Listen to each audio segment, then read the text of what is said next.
우리에게 주신 하나님의 말씀 신명기 33장입니다.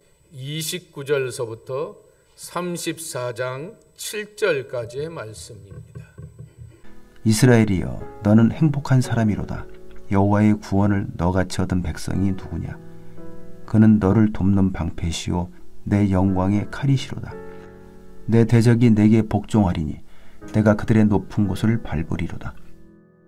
모세가 모압 평지에서 느보산에 올라가 여리고 맞은편 비스가 산꼭대기에 이르매 여호와께서 길르앗 온 땅을 단까지 보이시고 또 온 납달리와 에브라임과 므낫세의 땅과 서해까지 유다 온 땅과 네겝과 종려나무의 성읍 여리고 골짜기 평지를 소알까지 보이시고 여호와께서 그에게 이르시되 이는 내가 아브라함과 이삭과 야곱에게 맹세하여 그의 후손에게 주리라 한 땅이라.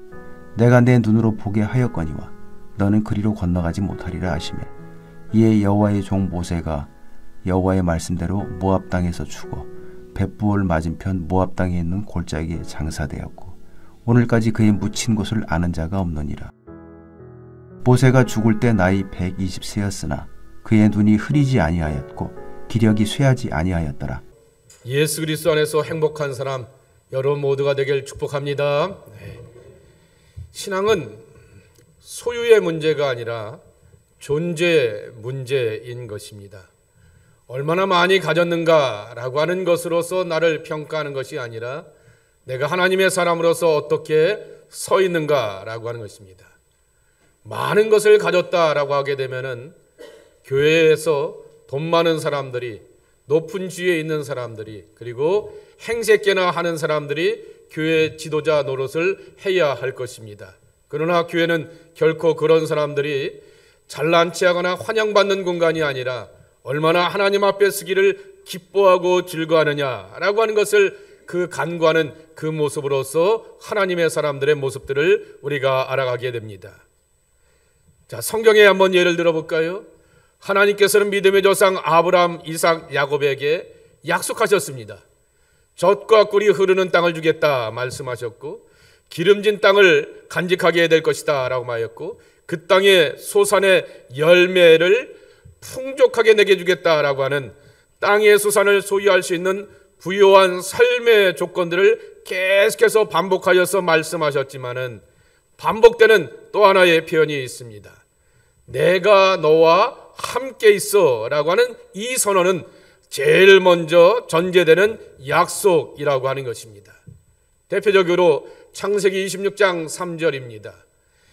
이삭을 향하여서 하나님께서 약속하시게 되었던 것인데요. 한번 읽어보실까요? 이 땅에 거류하면 내가 너와 함께 있어 내게 복을 주고 내가 이 모든 땅을 너와 네 자손에게 누리라.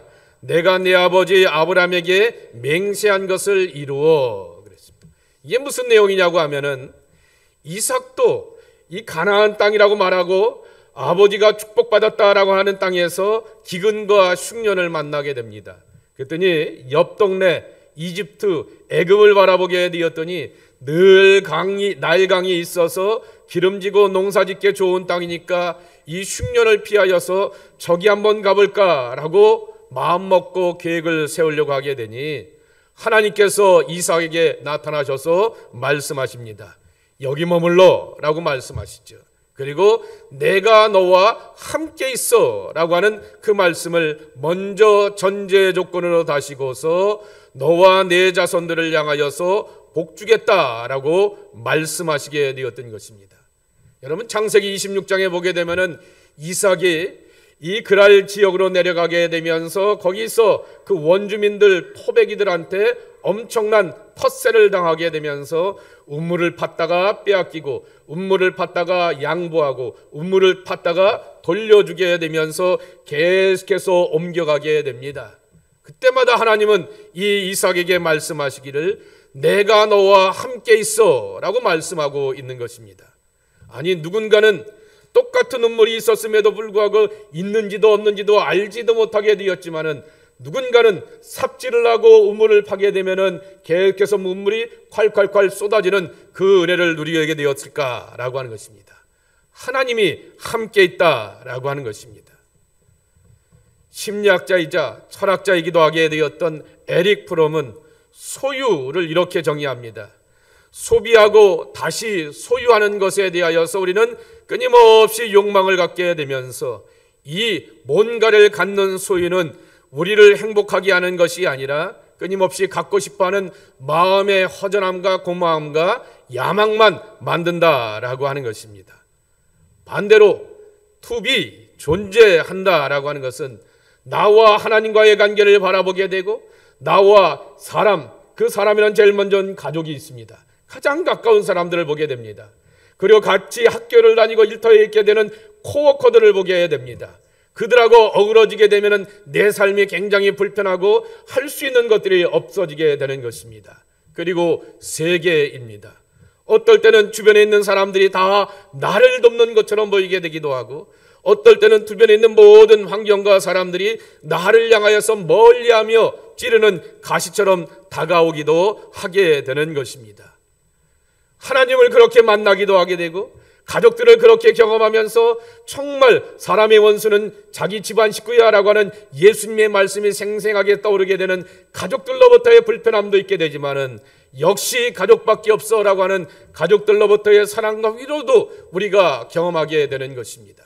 그리고 이 세상살이도 다 그렇게 경험하게 됩니다. 그러면서 다시 한번 돌아보게 됩니다. 내가 지금 어디 서 있는가 라고 하는 거죠. 내가 지금 누구와 연결되어 삶을 살고 있는가라고 하면서 끊임없이 나 자신을 돌아보게 하는 것, 그리고 하나님 앞에 서는 연습을 하게 하는 것이 바로 하나님 앞에서의 존재됨의 모습이라고 하는 것입니다. 오늘 본문 신명기 34장은 모세에 대한 신명기적인 평가입니다. 죽은 사람은 뭐가 없어요? 말이 없죠. 그러니 내가 나를 평가할 수 있겠습니까? 내가 아직도 눈이 청청하고요, 기력이 여전하여서 하나님이 그래서 불러서 갔습니다 빠이 하면서 자기를 향해서 쓴 것이 아닙니다. 이 신명기 34장은 모세에 대한 신명기적인 평가, 이렇게 신학적인 언급을 하게 됩니다. 자신의 죽음을 스스로 평가할 수가 없기 때문에 모세가 지나오게 되었던 사역과 믿음의 발자취를 아름답고 멋있게 평가하게 되는 것인데, 이거보다도 더 멋있는 것은 모세 스스로의 입에서 나오게 되었던 이스라엘에 대한 고백은 하나님의 사람으로서 자기 스스로에 대한 영성을 고백하고 있다라고 하는 것입니다. 33장 29절입니다. 내 영광의 칼이시로다. 내 대적이 내게 복종하리니 내가 그들의 높은 곳을 밟으리로다. 아멘. 쉬운 말 성경은 이렇게 표현합니다. 이스라엘이여, 그대들은 복을 받았다.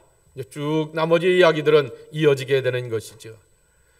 또 현대인 성경은 이렇게 평가합니다. 이스라엘아, 너희는 얼마나 행복한 백성이냐라고 말하게 됩니다. 모세가 이스라엘 백성들의 광야 40년 여정을 그들의 지도자가 되고 하나님과 백성들을 중간에서 이어지게 되는 책임자의 역할을 감당하게 되면서 이스라엘아, 너는 행복한 사람이로다 라고 평가하게 되었지만은 그들과 함께 울고 웃고 태어나고 죽음을 맞게 보게 되었던 모세 스스로의 고백처럼 고백하게 들려지게 됩니다. 나는 행복합니다. 이런 유행가 있지 않습니까? 나는 행복합니다. 저만 아나요? 이 노래가 있습니다. 지금 유튜브에 보게 되면은 한국의 예능 도시어부라고 하는 거 보시죠? 거기에 보게 되면은 도시에 있는 사람들이 낚시를 가게 됩니다. 이덕화 씨나 이경규 씨와 같은 사람들이 등장하게 되어서 바다에 가서 고기를 잡게 되면은 꼭 이 노래소리가 블루투스를 통하여서 배경음악으로 큰 소리로 나오게 되고 아주 큰 소리로 이 사람들이 부르고 있는 모습을 보게 됩니다. 예상 밖에 엄청난 얼척을 잡게 되었거나 아니면 남들은 잡지 못하게 되었는데 자기 혼자 잡게 되었을 때 나는 행복합니다 라고 이렇게 노래를 부르는 소리를 볼 수가 있습니다. 모세가 이스라엘은 행복한 사람이라고 이렇게 부르고 선포하게 되었던 것은 고기를 잡듯이 물질을 잡고 소유하고 가나안 땅을 눈앞에 둔 것처럼 인생의 목적이 성취되어서 어떤 멋들어지고 괜찮고 그럴듯한 결과가 있었기 때문에 이스라엘은 행복자라고 선언한 것이 아닌 것입니다. 광야 40년 동안 구름 기둥과 불 기둥으로 함께 보여주시면서 이스라엘 백성들을 떠나지 아니하시고 늘 함께 동행하시며 함께 걸어가 주셨기 때문에 행복하다라고 고백하게 되었던 것입니다. 앞으로 이스라엘 백성들에게 중요한 삶의 지침인 율법의 말씀을 주시기 위하여서 하나님께서 모세를 호렙산에 부르시면서 이렇게 평가하고 있습니다. 출애굽기 33장 11절의 말씀입니다. 이 모습이 여러분의 모습이 되길 축복합니다.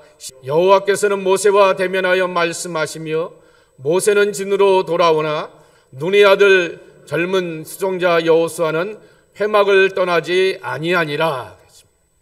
유대인들은 이것을 상상할 수가 없는 것이지만은 우리는 그리스도 때문에 그분의 십자가의 희생과 죽음을 통하여서 이것을 늘 꿈꾸며 바라볼 수가 있는 것입니다.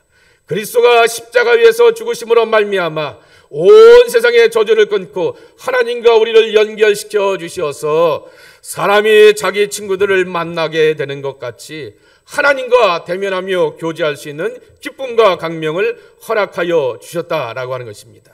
하나님으로 인하여 행복한 사람 모세, 소유가 아닌 존재로서 사는 사람의 가장 대표적인 모델과 모습이 바로 모세라고 하는 것입니다. 우리 크리스찬들이 하나님 앞에 설 때 가장 필요한 자세가 이 모습이라고 하는 것입니다. 그리고 이 본문은 모세의 아름다운 마무리를 우리에게 들려주고 있는 것입니다. 그래서 모세를 저는 이렇게 평가하고 싶습니다. 첫 번째입니다. 가볼 수 없었으나 믿고 보았던 세계로 나아간 사람 모세입니다. 가볼 수가 없었습니다. 여태껏 40년 동안 가나안 땅으로 아브라함이 살고 이삭이 살고 야곱이 살고 그리고 요셉이 죽으면서까지도 신신당부하면서 이 뼈를 안치해가면서 가게 되었던 그 가나안 땅, 보긴 보았으나 그 세계로 들어가지 못하게 되었던 모세였지만은 그가 보았고 그가 꿈꿨던 세계로 들어갔다라고 하는 것입니다.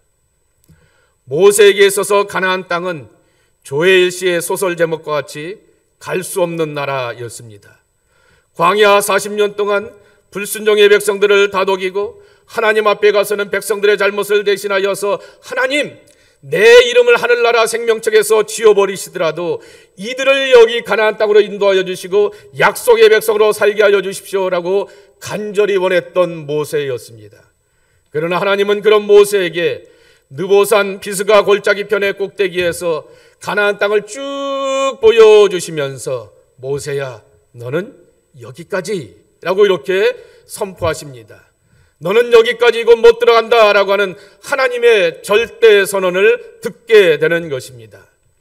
오늘 34장 1절서부터 4절의 말씀에 보게 되면은 보이시고라고 하는 표현이 반복되어서 나오게 됩니다. 그리고 나서 끝에 가서는 너는 그리로 건너가지 못할 것이다 라고 하는 말씀을 듣게 되는 것입니다. 얼마나 아쉽고 안타깝고 불행한 모습이었을까라고 생각해 볼 수 있습니다.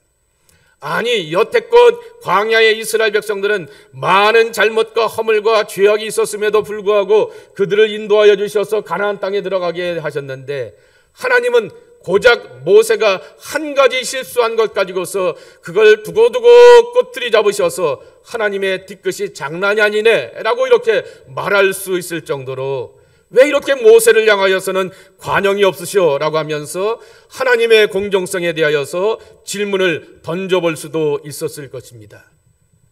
그러나 모세는 영원하신 하나님의 나라, 다시 말해서 믿음의 조상 아브라함이 이미 들어갔고 이삭과 야곱이 들어가게 되었고 요셉이 들어가게 되었던 하나님의 구원의 세계를 보았고 믿었기 때문에 가장 대표적인 이스라엘의 행복자로서 삶을 마감할 수가 있었다라고 하는 것입니다.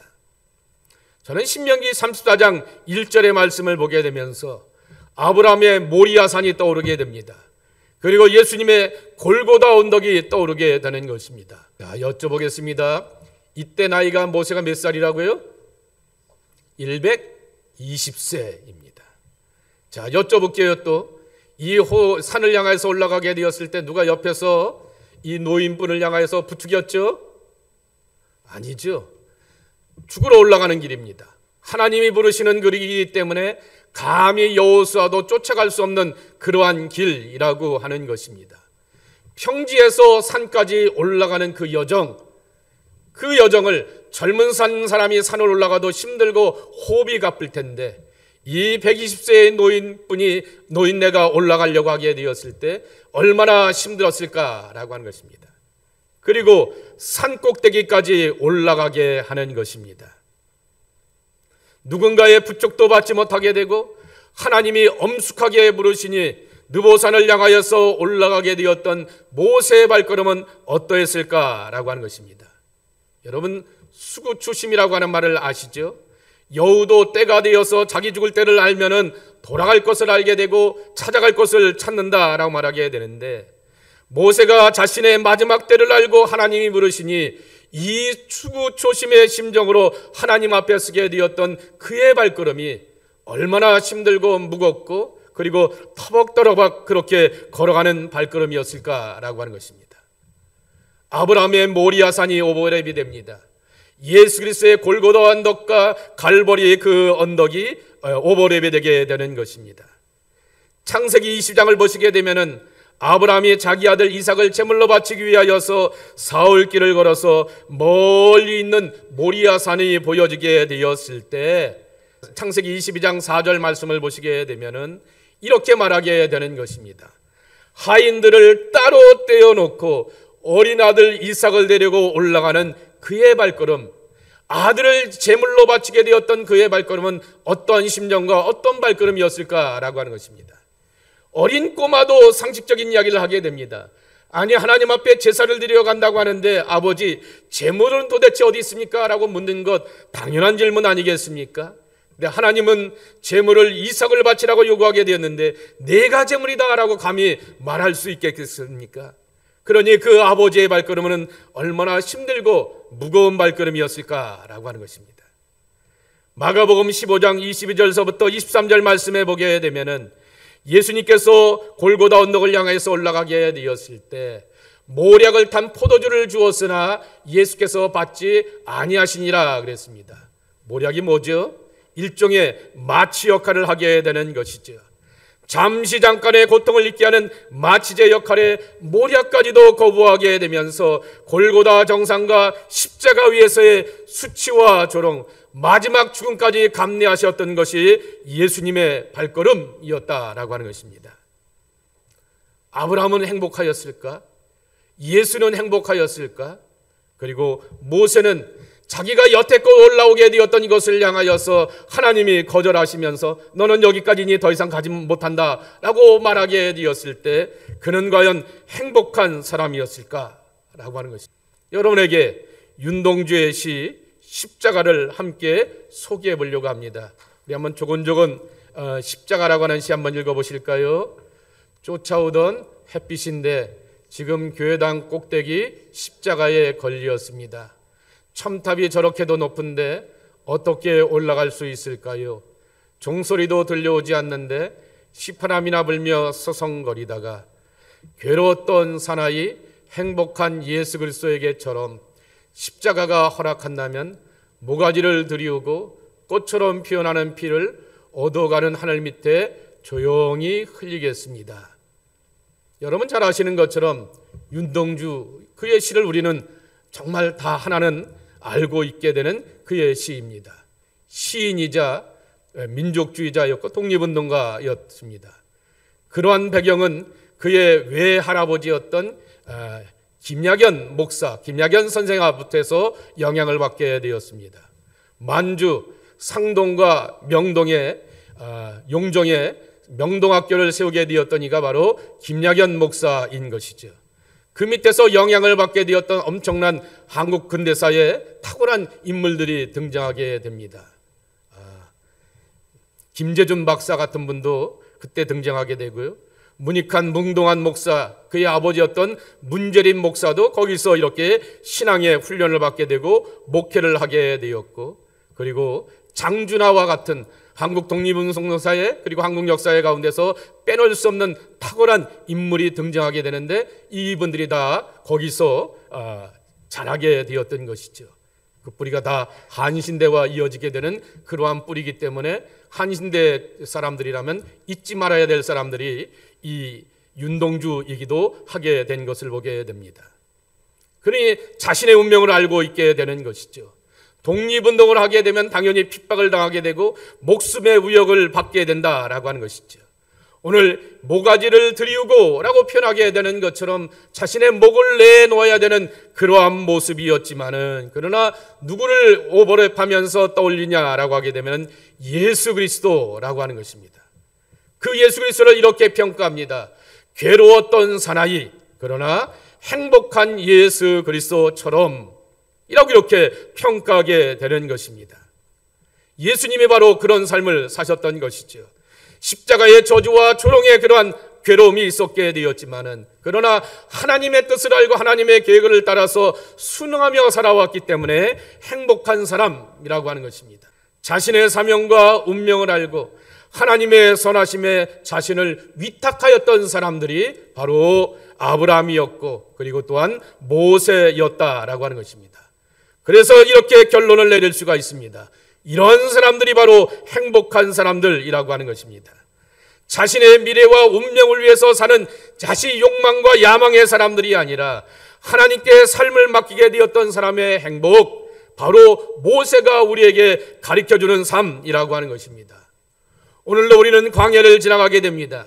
이민 광야를 지나가게 되면서 빵의 문제로 인하여서 허전할 때가 있고, 삶의 갈증과 목마름으로 정말 목말라 할 때가 있고, 미래에 대해서 막연함으로 인하여서 두려워하게 되지만은, 지금도 나를 찾아와 만나주시고 함께 하시는 하나님으로 나를 채워가며 하나님과 더불어서 동행하며 걸어가는 그 발걸음이 내가 행복한 자의 발걸음이 되어야겠다라고 하는 것입니다.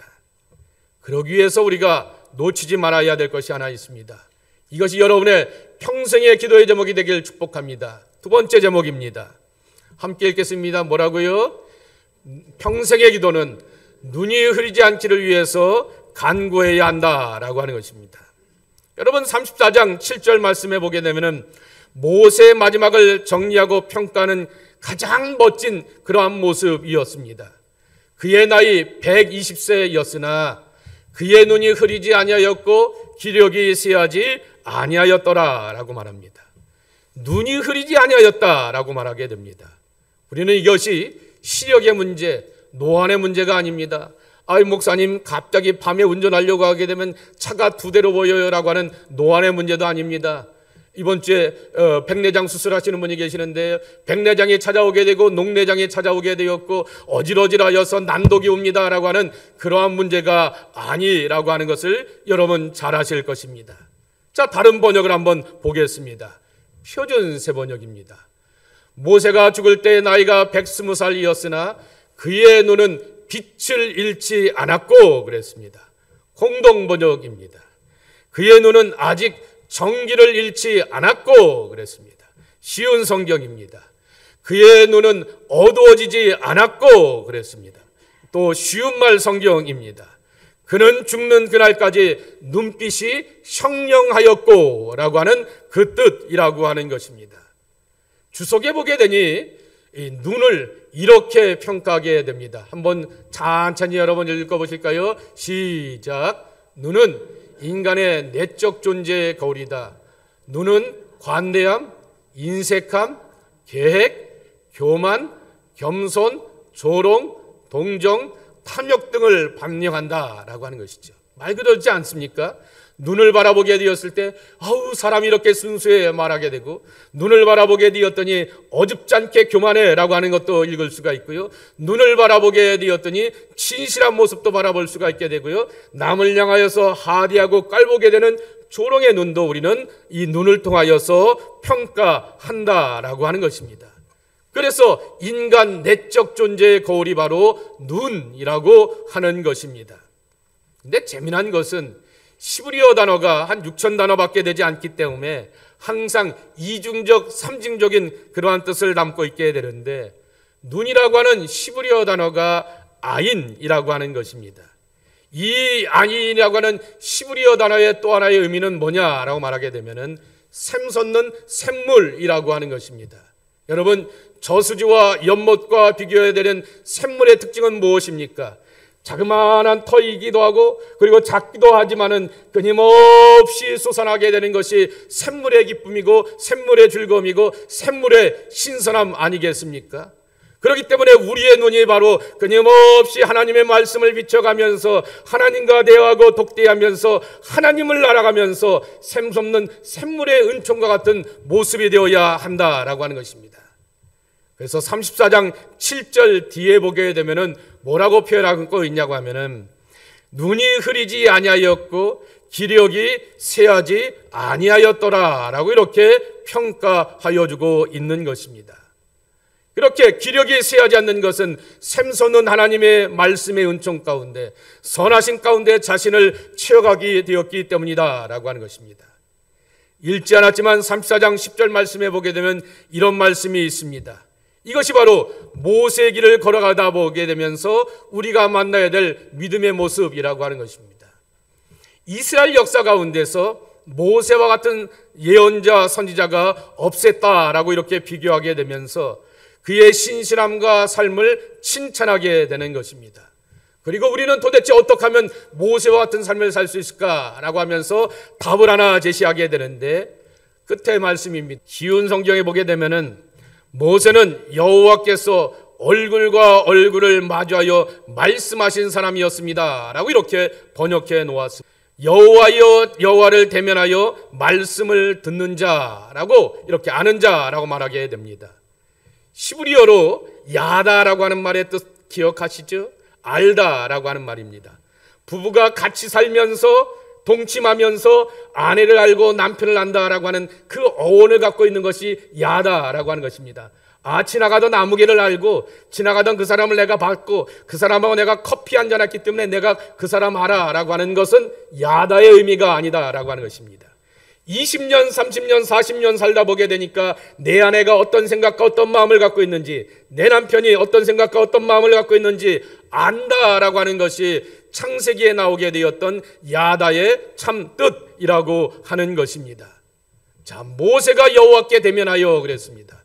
하나님과 얼굴을 맛보면서 그렇게 하나님을 알아갔다라고 하는 것입니다. 하나님과 함께라고 하는 말입니다. 찬송가 오늘 일부 예배 때는 481장을 부르게 되었는데요. 이 찬송 언젠가도 한번 소개가 되었고 여러분 유튜브에 보게 되면 잘잘잘이라고 하여서 연대 신학과 교수인 김학철 교수가 소개하게 되었던 때저물어 날이 어두니라고 하는 그러한 찬송을 아실 겁니다.